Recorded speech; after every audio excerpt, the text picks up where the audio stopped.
tentunya pada hari ini HMI seringkali dikritik oleh para alumninya.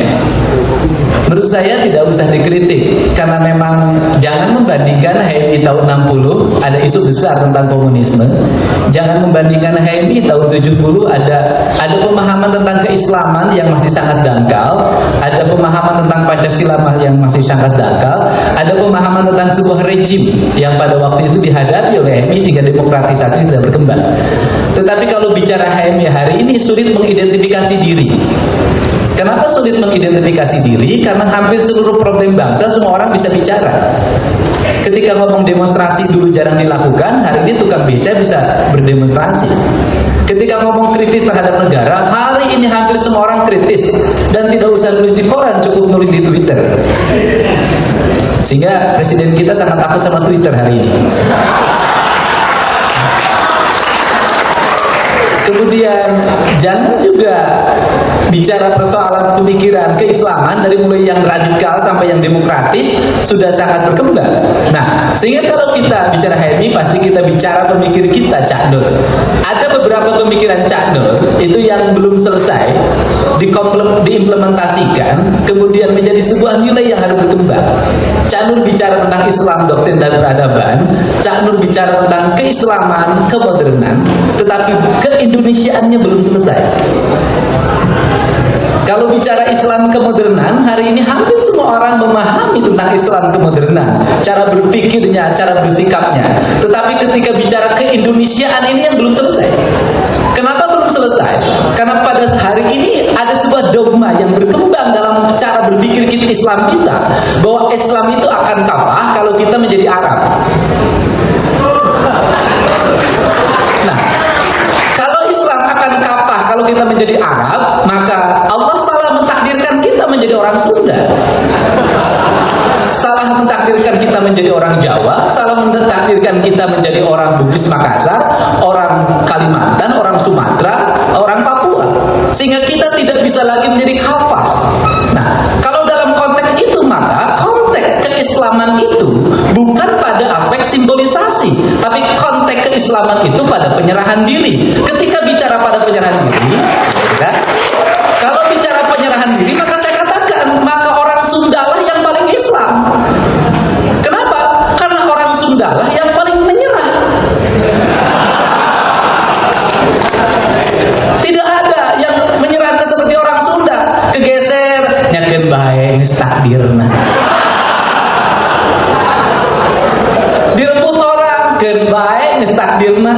Tong borol di lemur batu, di lemurna sorangan digusur ku batur urang Sunda keun bae geus titis tulis bagja awak sadaya kersaning Allah pang surgana bangsa.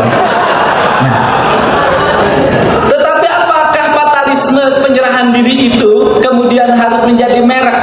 Nah, kemudian kenapa saya misalnya memelopori kerangka berpikir itu? Kalau bicara Cina mengalami proses perkembangan yang pesat, di Cina sudah ada kesepakatan ideologi yang disepakati bersama, dia komunis. Selesai. Orang Korea punya satu segmen pemahaman yang sama, orang Jepang punya satu sikap budaya yang sama. Tapi kalau ngomong Indonesia, ngomong Nusantara, setiap daerah berbeda punya sikapnya. Karena punya sikapnya berbeda, maka masuk dalam wilayah pendapat. Saya nggak tahu yang nulisnya ini siapa, dan ini orang paling ikhlas di dunia karena tidak pakai merek.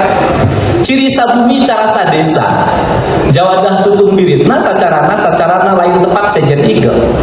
Ketika ciri sabumi, ketika makhluk ada di bumi, maka dia membangun ciri. Ketika membangun ciri, itulah karakter kebudayaan. Ketika karakter kebudayaan itulah cikal bakal peradaban. Nah, pertanyaannya adalah dari mana kita membangun karakter kebudayaan itu? Apakah karakter kebudayaan kita akan diletakkan pada semangat kompetisi yang kemudian seluruhnya adalah adopsi dan kemudian kita menjadi subordinasi dari sebuah peradaban? Saya kemarin bicara di UI, saya katakan, apakah kita perguruan tinggi akan terus-menerus berpegang teguh pada cara berpikir barat seutuhnya, diadopsi menjadi sebuah nilai di perguruan tinggi, dianggap menjadi sebuah keunggulan bangsa? Saya katakan, tidak akan pernah mencapai kita peradaban dan keunggulan sebagai sebuah bangsa. Kenapa? Kita impor. Nah, kalau bicara ciri sabumi, saya bilang, setiap kebudayaan kebudayaan Indonesia itu memiliki nilai yang sangat kuat. Kalau bicara kedokteran misalnya, saya katakan kalau bicara kedokteran misalnya, bahwa dunia kedokteran kita sudah berkembang. Buktinya kedokteran kita lebih hebat. Yang patah kaki di Sunda mah cukup diusap, kudu diamputasi. Nah, pertanyaannya adalah kenapa mereka tidak mengalami perkembangan? Karena perguruan tingginya berjalan pada relnya, pada cara berpikir intelektualitasnya, tapi tidak pernah melihat realitas. Sesungguhnya kalau perguruan tinggi berani, maka ahli patah tulang ini harus teliti airnya, diteliti air ludahnya, dibawa menjadi bahan penelitian, diangkat menjadi doktor honoris causa di perguruan tingginya.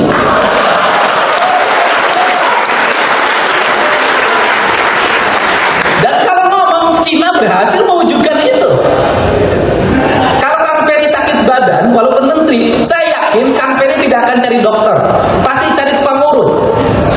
Ini kan realitas. Nah, kita itu menampilkan realitas-realitas yang menjadi kebudayaan rakyat, kemudian kita mencari kebudayaan baru yang impor. Padahal kalau seluruh kebudayaan itu diangkat, dibuat akademisasi, kemudian dikaji di perguruan tinggi, dilahirkan menjadi pikiran peradaban, maka mereka naik kelas. Ketika naik kelas, maka dia akan diyakinkan pada pihak lain. Inilah yang dilakukan oleh kita kaum intelektual. Intelektual kita ini kalau ngomong ilmiah semuanya kata orang. Cek Aristoteles, cek Socrates, cek Plato. Saya nanya, ari cek sia nah.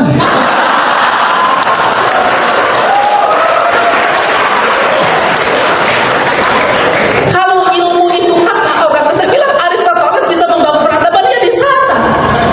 Plato bisa membangun peradaban, dia di sana. Socrates bisa membangun peradaban di sana. Tapi yang di sini di Pajajaran, ya Sri Baduga yang membangun peradabannya. Karena itu yang harus, maka penelitian kita harus mengarah pada sejarah. Apa yang menjadi problem kita adalah mistifikasi sejarah. Ketika melihat Gunung Padang, maka bicaranya mistik. Ketika melihat Gunung Wayang, maka bicaranya mistik. Semuanya mistifikasi. Karena mistifikasi sehingga orang-orang yang menekuni masa lalu itu cenderung mistik. Karena cenderung mistik tidak menarik. Karena cenderung tidak menarik, maka hanya dikaji di pinggiran. Andai kata peradaban masa lalu itu diangkat menjadi tesis-tesis di perguruan tinggi, menjadi disertasi, kemudian menjadi skripsi, misalnya cing caring cing pakai kancing set saring set pajak ikat, itu menjadi skripsi tentang ketuhanan dan kehambaan, maka saya katakan ilmu kita yang masa lalu itu akan menjadi ilmu masa depan. Dan disinilah kita membangun peradaban. Kalau wilayah-wilayah yang lain itu teknis. Kalau wilayah teknis itu kan bisa belajar, bisa beli, tapi tidak bisa beli itu, tapi selamanya kita menjadi pembeli. Tetapi yang harus dilakukan oleh kita adalah hari ini justru kita membangun keyakinan. Dari mana Indonesia ini dibangun, pertanyaan saya. Kalau Indonesia dibangun, sikapnya hanya diomongkan demokratisasi, katakan demokratisasi yang pada akhirnya akan melakukan penggusuran. Siapa yang tergusur? Orang yang tidak punya kapital akan tergusur oleh demokrasi. Orang yang tidak punya sumber daya informasi akan tergusur oleh demokrasi. Orang yang tidak menguasai medsos akan tergusur oleh demokrasi. Kalau demokratisasi sendiri tanpa kecerdasan masyarakat, maka masyarakat kita masyarakat yang tergiring, bukan masyarakat yang punya pendapat. Kalau masyarakat yang tergiring yang bukan pendapat, maka pertanyaan saya adalah siapa yang memiliki pendapat? Yang memiliki pendapat adalah orang yang menguasai teknologi informasi. Siapa yang menguasai teknologi informasi? Maka justru yang Mak Ici, Mang Udin yang tidak menggunakan medsos tidak akan pernah terdengar seluruh ucapannya. Ini bukan demokrasi namanya. Ini adalah kesemuan dalam berdemokrasi. Tetapi demokrasi yang sejati adalah menangkap seluruh relung hati nurani rakyat tanpa harus dia bicara. Karena pemimpin cerdas itu tidak menunggu rakyat bicara. Sebelum rakyat bicara, dia sudah menyajikan apa yang menjadi keinginannya. Bukan. Nah, karena ini yang dibuat, maka saya katakan demokratisasi belum tentu bisa mengantarkan pada keadilan. Kalau dipahaminya adalah demokrasi hanya pada sisi aksesoris. Tapi kalau demokrasi dipahami dari sisi paripurna, para pemimpinnya yang rajin menekungkan rumah agung berantakan rumah kasar mudat mendika yang widi, dia paham seluruh rumah hati rakyat, maka demokrasi menjadi keadilan. Nah, saya sampaikan ke Kang Ferry tadi, anak happy, saya katakan hari ini belum tentu bisa bisa bertarung dalam politik yang terbuka seperti sekarang? Belum tentu. Dulu jadi aktivis HMI cukup dengan Kakanda. Oleh Kakanda dikasih nomor 1 di partai A, partai B, jadi. Hari ini ikut Kakanda dikasih nomor 1, kalah. Jujur aja saya ngomong. Kenapa? Kapital kagak punya, medsos nggak nguasain, cuman cuap-cuap. Silakan keliling kampung cuap-cuap. Pembangunan masjid yang ditanya. Mungkin kalau Bandung berbeda. Kalau di kampung-kampung begitu datang anak HMI pidato, apa tong pidato dilihat teuing. Bapak rek ngomean masjid doang. Begitu anak HMI suruh ngomean masjid, cari lagi ke Kakanda. Kakandanya kan pusing, 300 calon minta ke Kakanda semua. Kakanda juga kan sama nyawa.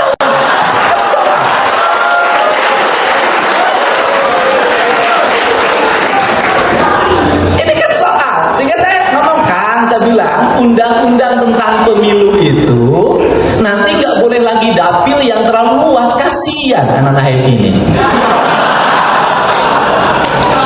Ada satu dapil 3 kabupaten kota, 3 kabupaten besar-besar. Gimana bisa saya bilang yang bagus itu berbasis kabupaten kota, berbasis kecamatan, biar wilayah domisilinya lebih mudah proses komunikasi politik dan pembiayaannya. Kalau terlalu luas kasihan. Mau ngadein naon da SK nagecan meunang ka Bang Jabar gitu bisa. Ini kan realistas gitu. Sehingga saya menyuruh teman-teman hari ini berbagai tempat nyalon kepala desa dulu. Nyalon kepala desa, kemudian nanti nyalon anggota DPRD, nyalon bupati, nyalon wali kota. Tanpa berangkat dari kepala desa dulu susah, kecuali yang bapaknya memiliki akses kekuasaan, akses kapital. Yang bapaknya biasa-biasa susah, saya kasih tahu. Mungkin ada yang lolos 1, 2 dari 1000. Kalau dulu kan HMI enggak, 700 HMI, 300 orang lain enggak, sekarang 3. Sebab HMI enggak punya bapaknya punya pesantren. Ya satu-satunya cara cari pacarnya jangan kok hati, cari anak tokoh.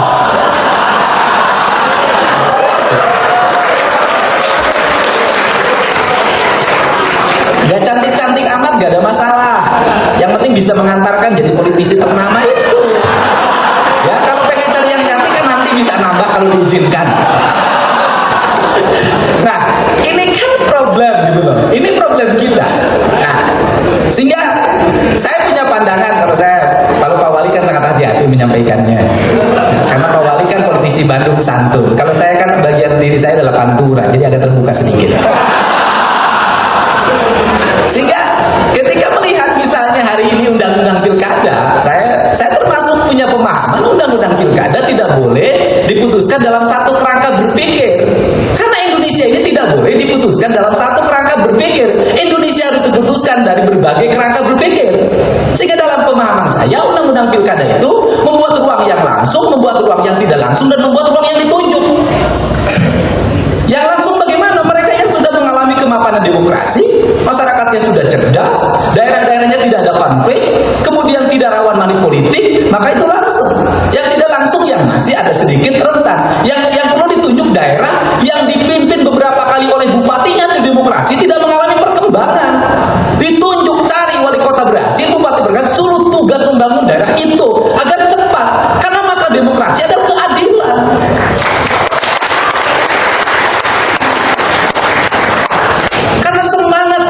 Misalnya daerah pemekaran baru jangan dulu pemilihan.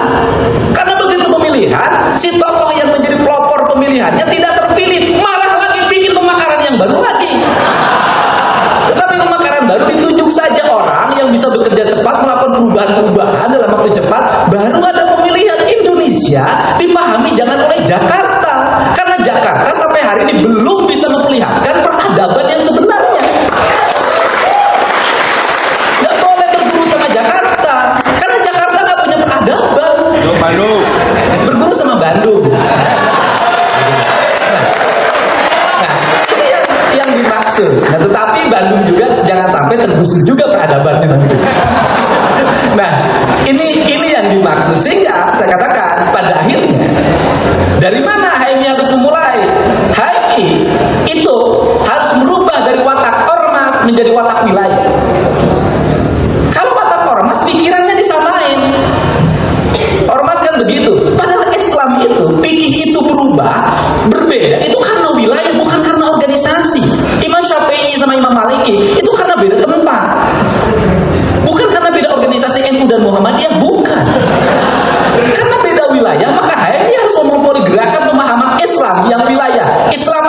Islam Sunda, Islam Jawa, Islam Kalimantan, Islam Bugis Makassar, Islam Papua, sehingga setiap daerah memiliki karakter berdasarkan daerahnya masing-masing. Islamnya di mana? Di semangat penyerahan dirinya, di ketertibannya, di kebersihannya, di keindahannya, di keadilannya, di keramah tamahan. Disitulah Islamnya, bukan di nama organisasinya. Dan inilah culture Indonesia. Ini culture, sehingga tahu ya HMI mana cabang Bandung beda. Bedanya, ini HMI cabang Bandung, gayanya gaya Bandung, logatnya logat Bandung, dan cicing lagi di Bandung, dan minum lagi cai Bandung. Gitu, Bandung nu aing, Persib nu aing. Inilah yang harus dibuat. Kalau sudah seperti itu, maka Islam itu berkembang pada wilayah peradabannya. Karena peradaban itu ada 4. Peradaban itu tanah, peradaban itu air, peradaban itu udara, peradaban itu matahari. Kemudian menyatu menjadi diri sebuah manusia yang sempurna. Sehingga manusia yang beradab itu seperti apa? Ya manusia yang bersenyawa dengan keempat hal tadi, itulah manusia beradab. Karena beradab, maka dia ciri sabumi, membangun peradaban pada wilayah buminya. Disinilah keragaman, dan disinilah Islam, doktrin peradaban. Inilah peradaban yang dimaksud Cak Nur. Nah, kalau seperti itu, jadi bisa jadi hingga mah HMI cabang Bandung training nanti bahasa Sunda. Karena bahasa Sunda bahasa peradaban. Nah, ini yang inilah pemikiran yang terus menerus saya gagas, yang terus saya sampaikan ke teman-teman HMI, sehingga jadi HMI nanti mirip Damas nggak apa-apa, nggak ada soal, karena HMI Jawa Barat. Jadi nilai itulah yang harus dibangun di antara kita kalau kita ingin berkembang. Nah, wilayah peradaban itu membangun culture politik. Dia punya identifikasi, ini orang Jawa Barat, ini orang Jawa. Ini kemudian dia berkembang menjadi tokoh. Tokoh itu berasal dari wilayah peradaban wilayahnya, sehingga ketika bicara di Jakarta nanti itu akan bicara pada wilayah ketokohan. Saya yakin undang-undang politik juga ke depan berubah. Ketika distrik, maka distrik ini yang kita perjuangkan. Hari ini kan ada dilema. Satu sisi terbuka, tapi satu sisi partai memiliki dominasi yang luar biasa terhadap setiap calon. Ini problemnya kalau dalam politik. Tapi ke depan seiring Kang Ferry nanti manggung kan berubah. Jadi kalau nanti Kang Ferry manggung tidak berubah juga, gagal yang ketiganya itu. Nah, ini yang dimaksud. Inilah yang menjadi spirit saya tentang Islam. Islam itu adalah bagi saya Sunda, saya dengan menjadi Sunda yang sebenarnya, maka saya menjadi Islam yang sebenarnya. Bagi saya adalah itu. Inilah, dan kita punya karakter itu, dan itu bisa dibuktikan dalam riwayat sejarah. Ketika Islam masuk, semuanya menjadi bersenyawa karena orang Indonesia, orang Nusantara, sebelum Islam dari sisi kelembagaan datang, sudah Islam dari sisi substantif sejak lama, dan jauh lebih Islam dibanding dengan orang Arab yang sebelumnya. Inilah menjadi semangat spirit kita, sehingga di sini saya tegaskan, orang Sunda boga hak asup ka surga panggeulana. Saya ucapkan terima kasih, selamat bagi teman-teman HMI, wilujeng kesadana, nuhun.